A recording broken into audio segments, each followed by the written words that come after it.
ಯಾರು ಹೇಳಿದವರು? ಬಿಜೆಪಿಯವರು ಹೇಳ್ತಾರಪ್ಪ. ನೋಡ್ರಿ, 95% ಆಗಿದೆ. ಯಾವಾಗಲೂ ಕೂಡ ಸರ್ವೆ 100% ಆಗಲ್ಲ. 95% ಆಗಿದೆ. 98% ರೂರಲ್ ಏರಿಯಾದಲ್ಲಿ, 94% ಅರ್ಬನ್ ಏರಿಯಾದಲ್ಲಿ. ಯಾಕಂತಂದ್ರೆ ಈಗ ಅಪಾರ್ಟ್ಮೆಂಟ್ಗಳಿರ್ತವೆ, ಯಾವುದೋ ರಾಜ್ಯದವ್ರು ಇರ್ತಾರೆ, ಅವ್ರು ಯಾಕೆ ಹೇಳ್ತಾರೆ? ಅವ್ರು ಸಿಗೋದು ಇಲ್ಲ.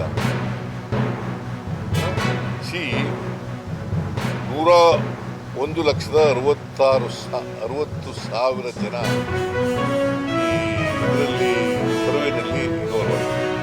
1,33,000 ಜನ ಟೀಚರ್ಗಳಾಗಿದ್ರು. ಯಾವ ಜಾತಿ ಟೀಚರ್ಗಳಿರೋದು?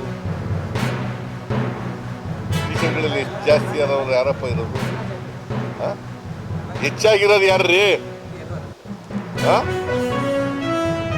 ಜನರಲ್ ಕ್ಯಾಟಗರಿಯವರಲ್ವಾ? ಮತ್ತೆ ಹೆಂಗೆ ಸರ್ವೆ ಆಗಿಲ್ಲ ಅಂತ ಹೇಳ್ತೀರಿ?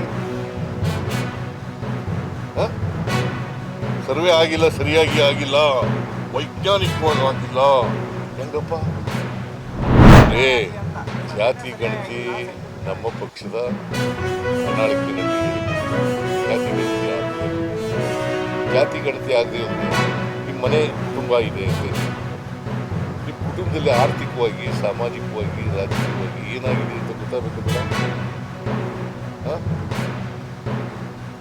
1931ರಲ್ಲಿ ಜಾತಿ ಗಣತಿ ಅಲ್ಲ, 1931ರಲ್ಲಿ ಜಾತಿ ಗಣತಿ ಇತ್ತು.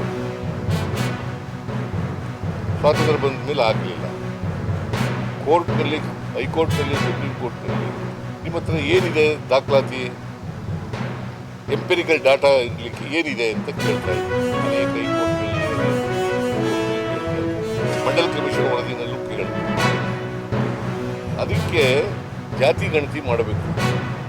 ಜಾತಿ ಗಣತಿ ಯಾಕೆ ಮಾಡಬೇಕು ಅಂತಂದರೆ, ಪ್ರತಿಯೊಬ್ಬರದು ಕೂಡ ಸ್ವಾತಂತ್ರ್ಯ ಬಂದು 75 ವರ್ಷ ಆಯಿತು.